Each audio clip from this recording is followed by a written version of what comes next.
இது பற்றி நம்முடைய கருத்துக்களை பகிர்ந்து கொள்வதற்காக மூத்த பத்திரிகையாளர் திரு தராசு ஷியாம் அவர்கள் தொலைபேசி வாயிலாக இணைந்திருக்கிறார். வணக்கம் ஷியாம் சார். வணக்கம். நேற்றைய தினம் உச்சநீதிமன்றம் ஆளுநருக்கு கெடு விதித்ததை அடுத்து உச்சநீதிமன்றத்துடைய அந்த கெடுவுக்கு ஆளுநர் பணிந்திருக்கிறார் என்றுதான் சொல்ல வேண்டும். ஒரு வழியாக பதவி பிரமாணம் செய்து வைப்பதற்கு முன் வந்திருக்கிறார். உங்களுடைய பார்வை? உச்சநீதிமன்றத்தின் அதிகாரம் தான் உயர்ந்தது என்பதை இப்போது ஆளுநர் புரிந்து கொண்டிருப்பார். நாட்டில் நடப்பது சட்டத்தின் ஆட்சி. சட்டத்தின் ஆட்சி என்றால் என்ன? Due process, rule of law, due process, ரெண்டுமே ஒரே நாணயத்தின் ரெண்டு பக்கங்கள். சட்டத்தின் ஆட்சி நடக்கிறது என்றால் உரிய நெறிமுறைகளின்படி நடக்க வேண்டும். அப்படி என்றால் உரிய நெறிமுறைகள் இதிலே அரசியல் சாசனம். அரசியல் சாசனத்துல என்ன சொல்லப்பட்டிருக்கிறதோ அதை தாண்டிய அதிகாரம் ஆளுநருக்கு கிடையாது, எந்த ஆளுநருக்கும் கிடையாது, யாருக்குமே கிடையாது. நாம் எல்லோருமே அரசியல் சாசனத்துக்கு கட்டுப்பட்டவர்கள். அரசியல் சாசனத்தின் காவலர் உச்சநீதிமன்றம். அப்படி இருந்தால் உச்சநீதிமன்றம் கஸ்டோடியன் ஆஃப் கான்ஸ்டிடியூஷன் ஒரு கட்டளை பிறப்பிக்கும் போது அவர் நேற்றே செய்திருக்க வேண்டியதை இன்றைக்கு காலதாமதமாக செய்திருக்கிறார். காலையில் அவர் ராஜினாமா செய்து விடுவார் என்கிற ஒரு பேச்சும் அடிபட்டது. ஒருவேளை ராஜினாமா செய்து விட்டு அப்படியே பீகாருக்கு போய் பிஜேபி டிக்கெட் வாங்கி எம்பி தேர்தலில் போட்டியிட போகிறாரோ என்று கூட எனக்கு ஒரு சந்தேகம் வந்தது. நல்லவேளை பீகார் பிஜேபி தப்பித்துக் கொண்டது என்று நான் நினைக்கிறேன். எது எப்படி இருந்தாலும் இது வரவேற்க தகுந்த முடிவு தான்.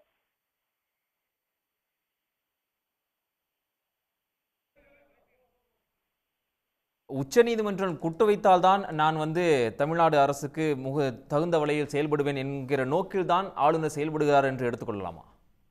கண்டிப்பாக அதுதான் இதுல ஆபத்தான ஒரு விஷயம். ஏனென்றால் இதுல ஒரு மாநில அரசு நேரம் விரயமாகிறது, மக்களின் வரிப்பணமும் விரயமாகிறது.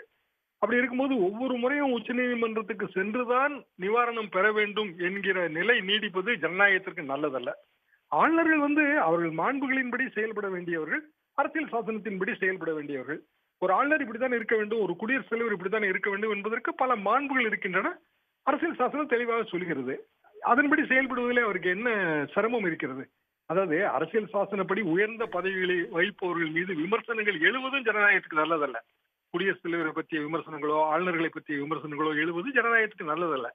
ஆனால் ரவி அவர்கள் நடந்து கொள்கிற முறையின் காரணமாகத்தான் இவ்வளவு கடுமையான விமர்சனங்கள் அவர் மீது எழுகின்றன. இனிமேலாவது அவர் தன்னை திருத்திக் கொள்ள வேண்டும்.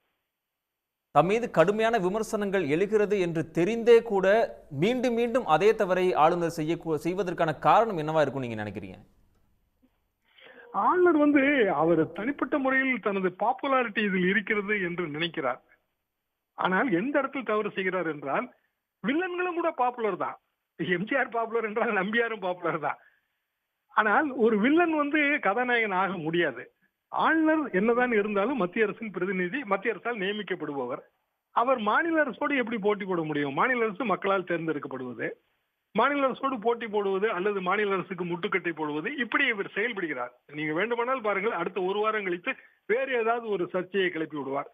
இப்படி அன்றாட செய்தித்தாள்களிலும் தொலைக்காட்சிகளிலும் தன் பெயர் அடிபட வேண்டும் என்று ஒரு ஆளுநர் நினைப்பது ரொம்ப அவமானகரமான ஒரு விஷயம். அது ஆபத்தும் கூட. வெறும் பாப்புலாரிட்டிக்காக மட்டும் இந்த விஷயத்தை செய்வார்னு நம்ம சுருக்கி பார்த்துட முடியுமா? பொன்முடி விவகாரம் சரி, அரசியல் சாசனம். ஐயா வைகுண்டர் விவகாரம், அதுல அவர் தெரிவித்த கருத்துக்கள் தானே அவ்வளவு சர்ச்சையை கிளப்பியது. வள்ளலார் விவகாரம், திராவிடத்தை பற்றிய கருத்துக்கள், இவர் வந்ததிலிருந்து இந்த 3 வருட காலத்திலே எத்தனை விதமான சர்ச்சைகளில் சிக்கிக் கொள்கிறார். எந்த ஆளுநரும் இவ்வளவு சர்ச்சையில் சிக்கியதே கிடையாது. ஆளுநர்கள் சில நேரங்களில் தவறுகள் செய்வார்கள், நான் அதை மறுக்கவே இல்லை, அவர்கள் மனிதர்கள் தான்.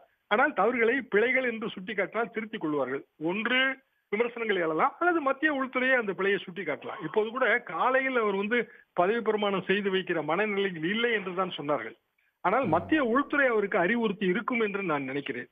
காரணம் இதுல பாரதிய ஜனதாவுக்கு ஒரு பின்னடைவு இருக்கிறது. இன்னும் சொல்ல போனால் முதலமைச்சர் ஆளுநர் தான் எங்களுக்காக பிரச்சாரம் செய்கிறார் என்று சொல்கிறார். ஒரு வகையில் அது உண்மைதான்.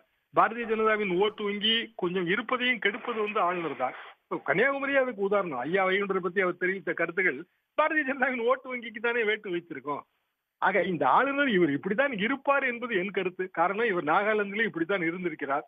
ஒரு அதிகாரியாக இருந்து வந்திருக்கிறார். இன்னமும் அந்த அதிகாரி தோரணை தான் அவருக்கு இருக்கிறது. மக்கள் பணியாற்ற வேண்டிய ஒரு மக்களின் சேவகன் என்கிற அந்த ஒரு மனப்பான்மை வரவில்லை. மக்களின் சேவகர்கள் எப்போதுமே ஹம்பிளாக இருப்பார்கள், ஒரு தாழ்மை உணர்ச்சியோடு இருப்பார்கள், பணிவாக இருப்பார்கள், இங்கிதமாக நடந்து கொள்வார்கள். இப்படி எதுவுமே இல்லாத ஒருவர் ஆளுநராக வந்திருப்பது தமிழ்நாட்டின் துரதிருஷ்டமும் கூட. என்னை கேட்டால் மத்திய அரசு இவரை திரும்ப பெற்றுக் கொள்ள வேண்டும். ஆனால் இப்போது இருக்கிற மத்திய அரசு அதுக்கு தயாராக இருக்காது. புதிய மத்திய அரசு வந்தால் இவர் திரும்ப பெற்றுக் கொள்ளப்படுவார் அல்லது இவரே ராஜினாமா செய்து விடுவார். இணைப்பில் உங்களுடைய கருத்துக்களை பகிர்ந்து கொண்டமைக்கு மிக்க நன்றி திரு ஷியாம். உடனுக்குடன் செய்திகளை தெரிந்து கொள்ள சன் நியூஸ் பெல் ஐகானை கிளிக் பண்ணுங்க.